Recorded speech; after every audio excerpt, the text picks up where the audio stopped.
Welcome to Confessions of a Terrible Leader, where real leaders share the raw truth about the lessons they learned the hard way so you don't have to.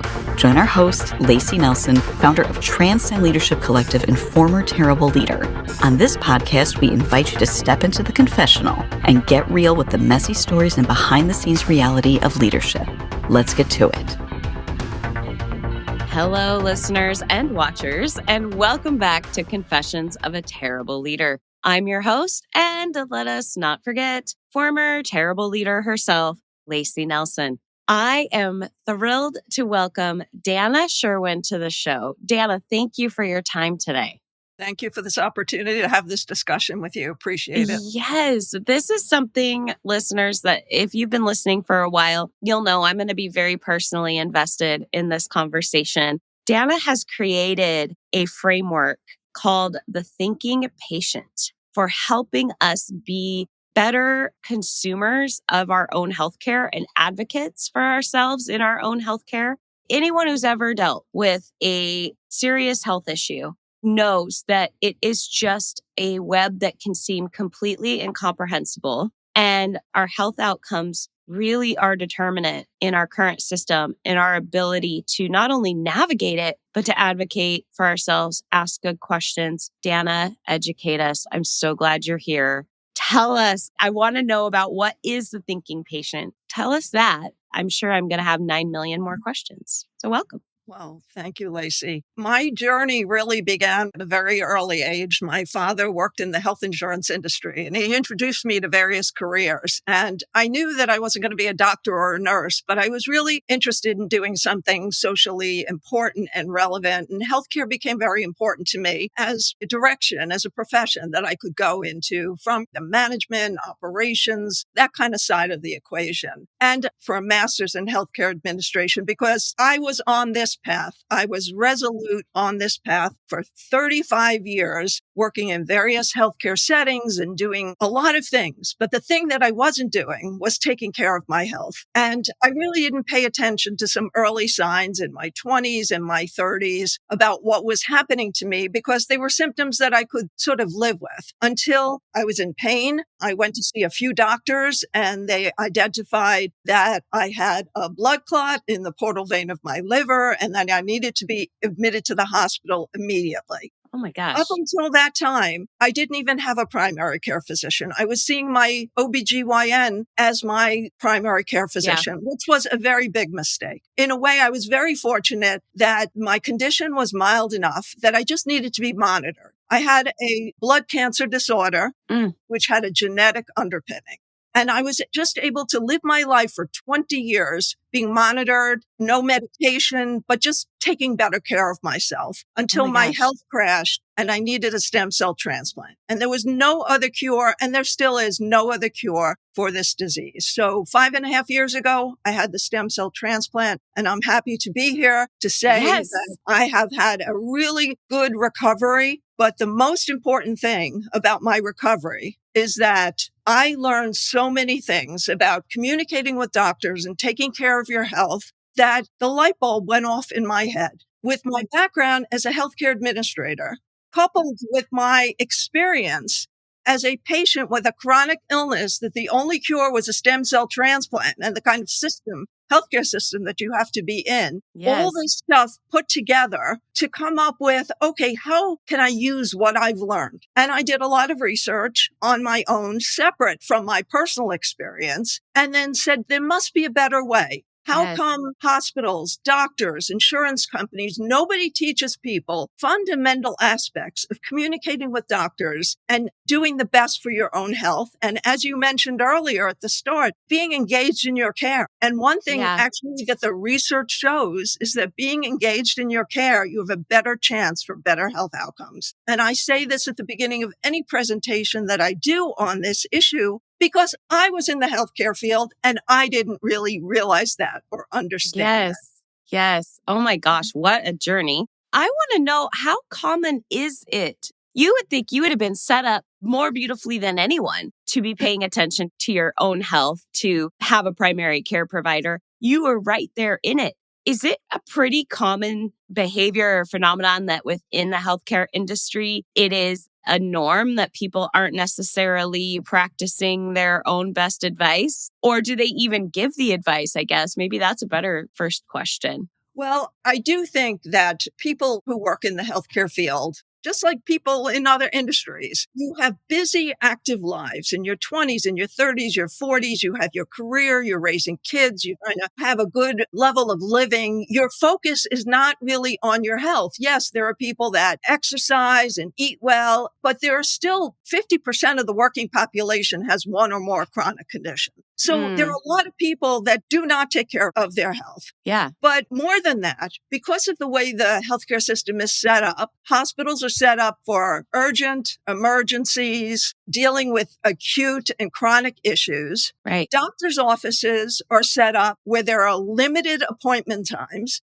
15 minutes, 20 minutes. Yeah. So the physician and the patient come together. I mean, this is one of the things that I looked at very carefully. The pressure is on the physicians, the pressure is on the patient to come to the appointment very well prepared. And I knew I couldn't really look to influence necessarily medical care and physician practice. I'm not a medical professional. What I am is a person who understands how the system works and that what a patient needs to do to take charge of their own health. And I came to the conclusion that everybody needs to be the CEO of their own health because it is very complicated. And also healthcare is expensive, but it's also from an investment point of view, making this investment in your health and what you can do to participate in that. And it's really not about standing up for yourself and advocating. It's about being a partner, being knowledgeable enough and developing the skills and the tools and the courage. And that's what I talk about in my framework, all these different parts to give people a pathway when you're feeling scared. No one likes to see doctors scared, frustrated, having anxiety. Members of you in your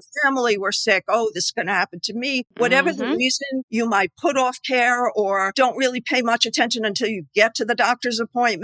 All these things, if you understand some sort of elemental skills of communicating better with doctors, you can have that anxiety, but it's relieved. You have a pathway to move forward and you can take care of yourself better.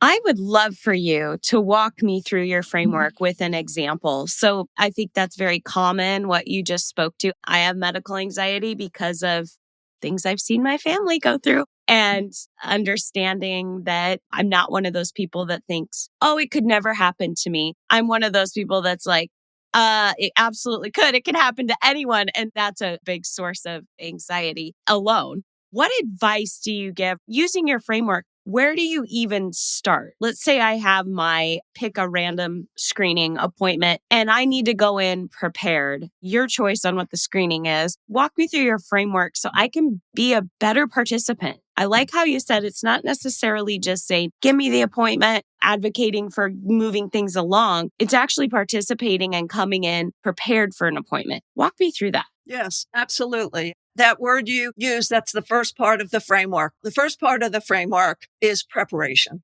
Preparation because, again, limited appointment time. So you want to go into the appointment with an agenda, what you'd like to accomplish, what your priorities are. It's a short amount of time. What do you want to prioritize that you want to make sure happens during that appointment? And if your list is longer than that, making sure you ask the doctor, I have these other questions. How do I communicate with you in between appointments? I don't want to wait till the next appointment, but asking that question. The preparation includes writing these things down, creating some type of system. I actually created my own sort of book. I call it the Thinking Patient Planner, but my focus is not on use my book. The focus is on have a notebook and keep that notebook for every appointment and write down to prepare for that appointment, what your priorities are, your agenda, what your questions are, follow-up questions from the last meeting. And if you have all of it in one place, it becomes an easy referral source. Also, if you're going to see a new doctor for a specialty, then you want to maybe Google, because it's all over the internet. You're seeing a new dermatologist. What question should I be asking my dermatologist about my annual care, my skin care, what kinds of checkups, whatever it is? It's very easy to collect a set of questions and also, obviously, the questions that you really are most pressing on your mind. But when you write them down and you have them and you put that notebook on your lap while the doctor's starting the conversation, then you can have an interactive conversation and you know you're not going to miss that question because it's right in front of you.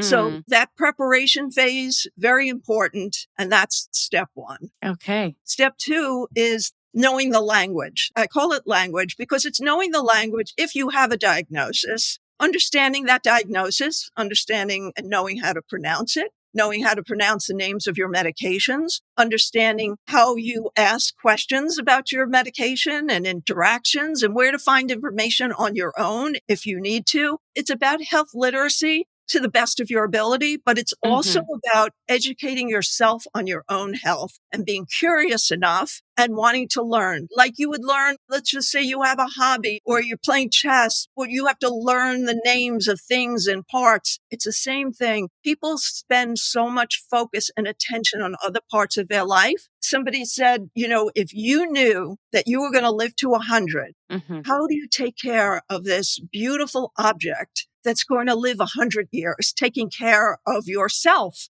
as if you could live to 100 years old if you did certain things to take care of yourself? And I think that's sort of the energy, and that's what I call the language of your own health and caring enough about to learn all those things.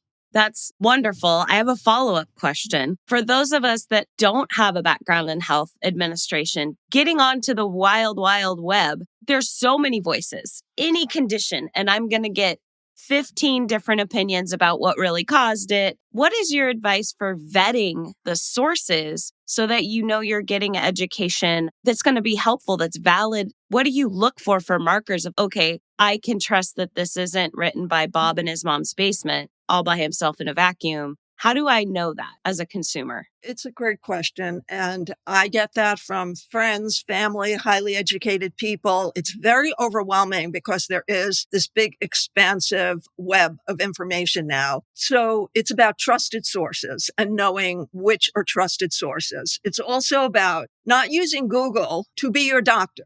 Using Google for information to inform. So when you ask the doctor questions, you're knowing what you're asking and you're knowing what you need to know more about. The main trusted sources are any academic medical center that specializes and has a whole department of teaching, research, and patient care on a particular subject. And most large academic medical centers have these departments, whether it's cardiology, thoracic medicine, dermatology, oncology, hematology, all the things that I would start with. Who are your local big academic medical centers, and going on and seeing if they have departments and seeing if they do research. And then the second tier would be disease-specific websites that are created by associations. Who's doing the most research on this topic? But also the major disease categories, they have a lot of information. For my disease category, myeloproliferative neoplasms, over 20 years ago, there wasn't that much available, but there was a very newly launched organization, the MPN Foundation. And they put a lot of effort into patient education and peer programs and explaining who was doing the research on this topic. Overall, it was really scary because there's no cure for the disease and it progresses in different ways for different people. But it was comforting to know that you weren't alone and that you look at other people, what they did to improve their quality of life and what doctors they used. And it's a national organization with international ties. So for me, it was a great source of information and comfort and knowing who really the most noted doctors were who were doing research in this field. That's so helpful. Thank you. So step one is prepare. Step two is know the language, understand your diagnoses. And then, as you said, you just gave great advice for vetting where to look into it further, how to know if it's a trusted source or not. What's the third step? The third step is questions, because question asking is so important. It helps define what you know from what you don't know. And even when you do know something, you want to talk to the doctor about it. Am I looking at this right? I read this information online. Is this correct? Am I interpreting it correctly? Being able to ask questions, and there are no stupid questions. I know people say that all the time, but it's true. And I think doctors do appreciate a patient not just coming with a whole file of information and throwing it at the doctor. Oh, look, I did all this research. What do you think? But the patient preparing with the questions and then being able to, at the visit, being able to ask additional questions as the doctor explains more and more. When I prepared my Thinking Patient Planner, I put in general questions as well. And I got this from my research. There has been a history of health researchers trying to figure out what are the right, they call it question prompts. And I don't know if other industries use that term, but question prompts, meaning if you educated and gave patients certain questions before their appointments, does it make them and help them to participate more in the appointment time? And they studied this, and it did. But they started off with, let's give patients 22 questions. Then they did the study. Okay, well, maybe really out of those 22, 15 are the most important. And then they ended up whittling it down to 7. And then they came to 3 questions. Okay. So the first question is, what are my options? So you have this whole discussion with the doctor. Doctor's saying you need to do this, this, this. Well, what are my options? And what about the wait and see option? So that's question number 1. These questions I'm saying should always be in your toolbox when you come in, because you could always grab these questions. The second one is, what are the possible benefits and risks of each of the options? So as you're going through that discussion, you understand, how could this benefit me or how could it harm me? And then the third one is, how likely are each of these benefits or harms to happen to me? Because every patient is different. Every patient has a different history, different genetics, different environment, different ages, male and female, ethnic group. It's always about getting down to, well, how will this affect me? How likely will it be for this to happen to me? And really knowing these questions, and clearly there are even more questions to ask about, your diagnosis or the effects of medication and all these things. But if you have these 3 questions in your toolkit, you will be able to participate in this discussion and push the doctor. Because if you don't ask the doctor thinks you already know, or you're leaving it up to the doctor to decide. Yes. So valuable. Okay, Dan, I should have asked this at the top. How many steps are in your framework? 5 steps. Okay. All right. That was 3. Ask That was 3. questions. And you gave us 3 wonderful questions. What is step 4?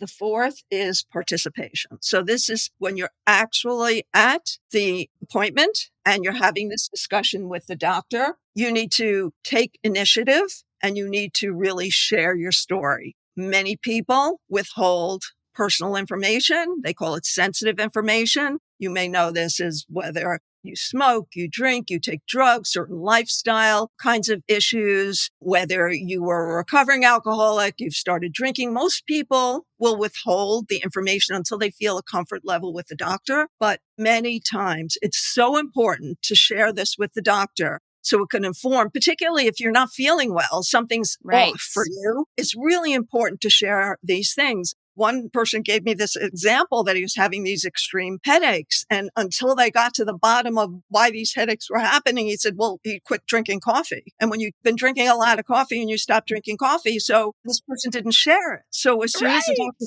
said, have a cup of coffee, it's not bad for you, you can have it, it has positive benefits, magically the headache went away. Oh, man. I have had those headaches. No wonder he was scared. They're awful.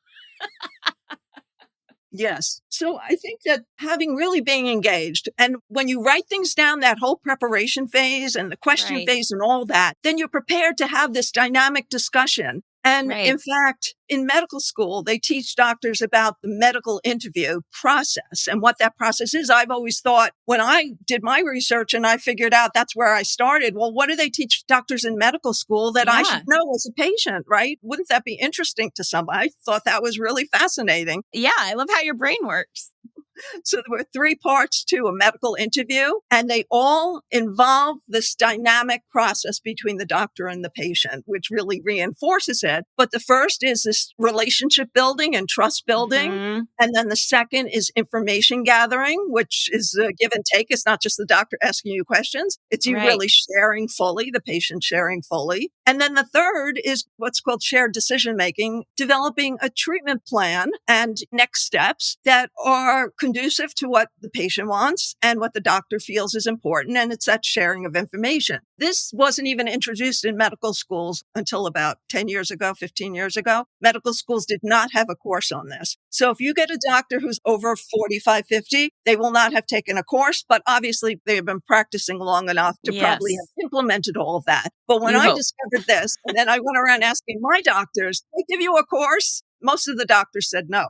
I never had a course on Okay. this. But they were some of my favorite doctors, so it didn't Yeah. really matter. Oh man, emotional intelligence is everything. We do a lot of coaching on that with people in the workplace, and everything you're saying is resonating deeply. The power of communication, which is really what this is intensive on effective communication in this context and how to have that back and forth and broken down so beautifully. So the fifth step, we have done our job. We've figured out what questions to ask. We've learned the language. We come ready to participate. We're ready to tell the truth when we sit down and know that even if we don't feel like we fully have that know, like, and trust factor with the doctor yet, go a little faster. It's going to speed up your helping them to figure out what's really going on. And yes, even if it's embarrassing, even if you don't want to, tell them all of the things so they can have all of the pieces. What's the fifth step? The fifth wraps it all together, and that is courage.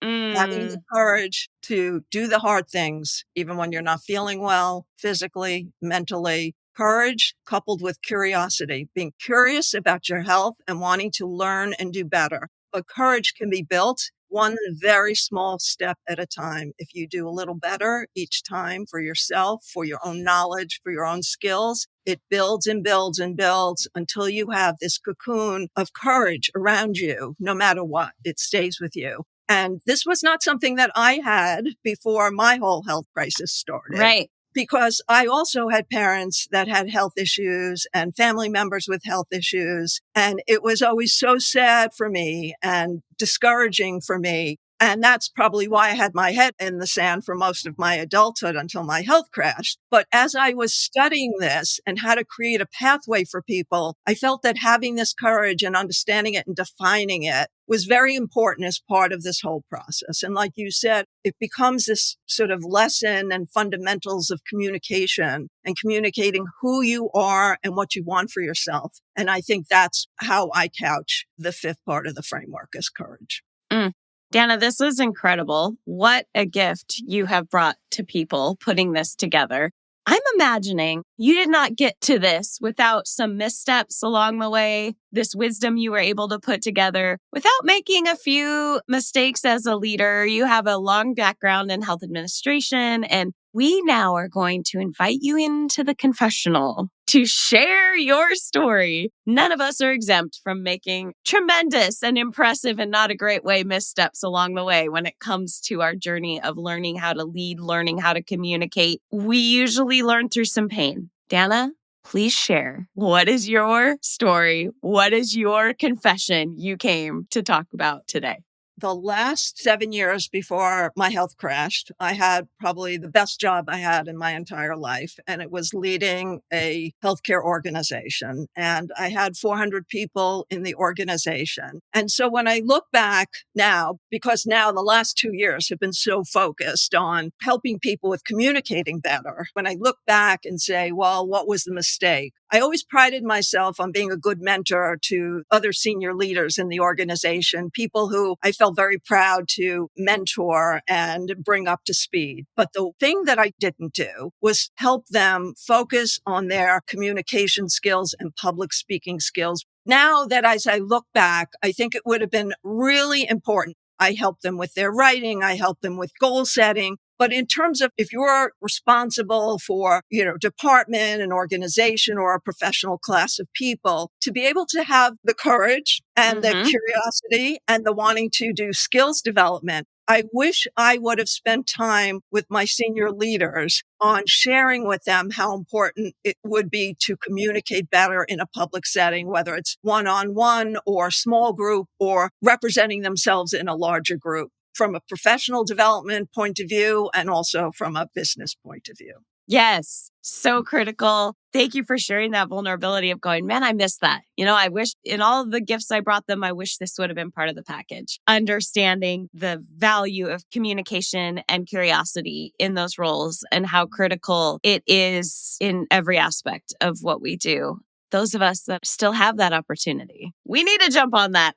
Thank you, Dana, for sharing that. And I think one of the most undervalued areas of skill development is the investment in learning to be not only an effective, but a powerful communicator. And that it is necessary for anyone that has influence over others. Communicating well is going to be a gift not only to yourself and make your life easier because people are going to understand you with more clarity, but man, will the people that you're speaking with appreciate it a whole lot. And benefit from it quite a bit.